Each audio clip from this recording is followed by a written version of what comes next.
Hello, 5th grade, and welcome to your first grammar video online on RenWeb. In grammar, we'll be looking at Chapter 7 over the next few weeks, which is predicate review, looking over all the things that we've already learned this year. Chapter 7 begins on page 123 in your grammar books. And as a note, for any of these videos, you are able to hit pause if you ever need to turn the page, if you need to get up for something, and then you can hit resume again once you have finished whatever task or thing that you needed to do. I'm going to read through this. Please follow along with me. Have you ever been at the sea? The rolling waves and the sea breeze capture your attention as you stand on the beach and watch the tide. If an artist wants to capture that experience, he mixes many colors to paint a coastal scene. He thinks of shapes and texture. He arranges the details of his painting just so. He uses his emotions and experiences because he wants not only to capture the natural beauty, but also to express his own ideas. Paints on canvas are the tools of his expression. A writer also uses tools, words. Like a painter, a skilled author carefully chooses just the right words and positions them just so. She composes, not with paints, but with language. She puts together words in order to describe, analyze, or compare things, to define concepts, to argue a point, and to express emotions. She chooses words and constructs them into single sentences, combining the sentences into longer works. Most basically, a skilled author understands this grammatical principle. In order to communicate a complete thought, a sentence must have a subject and a predicate. The predicate makes known something about the subject. In fact, a sentence is incomplete without both the subject and the predicate. Ooh, that's an important one, so I'm going to highlight that. In fact, a sentence is incomplete without both the subject and the predicate. Predicates are so important to the composition or construction of sentences that this chapter reviews all three types: predicate verb, predicate nominative, and predicate adjective. These predicates enable a writer to express exactly what she means about subjects. I like that comparison between a painter and someone that's writing, because there's plenty of different paints or even color pencils or crayons that you may use, sort of like the different predicates. And you can choose boring colors or some that are more exciting, such as banned words. We don't want any of those. Moving on to ideas to understand. The writer Bayard Taylor chooses to paint an ocean scene with words in his poem Wind and Sea. One of the ideas he expresses is that the things named sea and wind have human-like characteristics. He is using a poetic figure of speech called personification, giving human qualities to non-human things. You can see the word person in personification. He even makes the common nouns sea and wind into proper nouns by capitalizing the first letters, as if the words are the names of persons. Then, Taylor uses all three kinds of predicates to tell his reader something about the subject sea and the subject wind.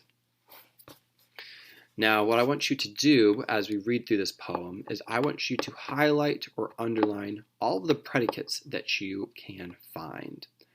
If you want to pause the video to do this on your own first, then you are free to do so. But then I'll go through and show which ones they are. Let's do the first one together, though. The sea is a jovial comrade. So sea is the subject.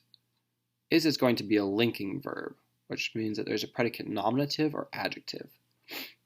I know that comrade is a noun, so it is renaming sea rather than describing. So comrade is the predicate.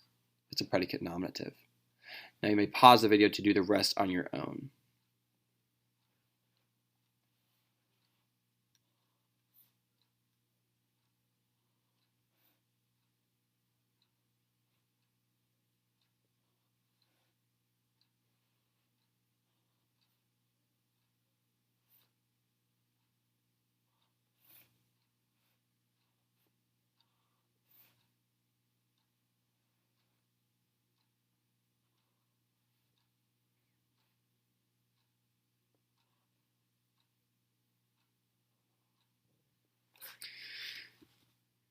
Now let me read the poem and then I'll bring attention to a few of these.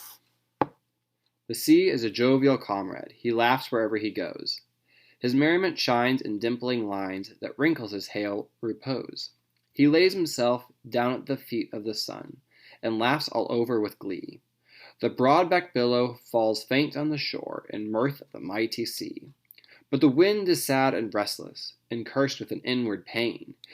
You may hark as you will by valley or hill, but you hear him still complain. Now this next paragraph will point out a few of them for us. In the first line, the sea is a jovial comrade. Sea is the subject and comrade is the predicate nominative because it renames a subject.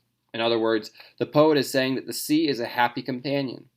Taylor continues with his merriment shines in dimpling lines, using the predicate verb shines to tell what the subject, merriment, meaning joy, is doing. In the first line of the second stanza, but the wind is sad and restless, wind is the subject, and sad and restless is the predicate adjective describing a quality of wind. Did you notice that this predicate adjective is a compound? It contains two adjectives joined with the conjunction and. And on to the last page. While the predicate verb shines is an intransitive verb that shows action, the predicate nominative comrade and the compound predicate adjective sad and restless depend on the linking verb is. The function of a linking verb is to join the subject with the predicate nominative or predicate adjective, which are also called subject complements. The most common linking verbs are the be verbs: am, is, are, was, were, be, being, been. These verbs express being rather than action. And all of this, again, are things that we have learned over the last year looking at predicates and direct objects, verbs and adjectives and adverbs and so forth. So this is mainly a review, so it should feel quite familiar. Let's also pause for punctuation, though. When writing dates, commas are used to separate the day and the year. So within a sentence, place a comma before and after the year. The example they use is Washington crossed the Delaware on December 25th, comma, 1776, comma, on a very cold night. Within a list, place a comma after the day only. So date, comma, year, such as December 25th, 1776. Or if you were to abbreviate December, it would just be DEC period 25, comma, 1776. So you'll see there's always a comma between the date and the year, because otherwise you'd have 6 digits in a row. It'd be a little bit hard to tell. In our next video, we will look at analyzing and diagramming, mainly as a reminder for how to do that with the different kinds of predicates. And that will be on Tuesday of next week. See you then.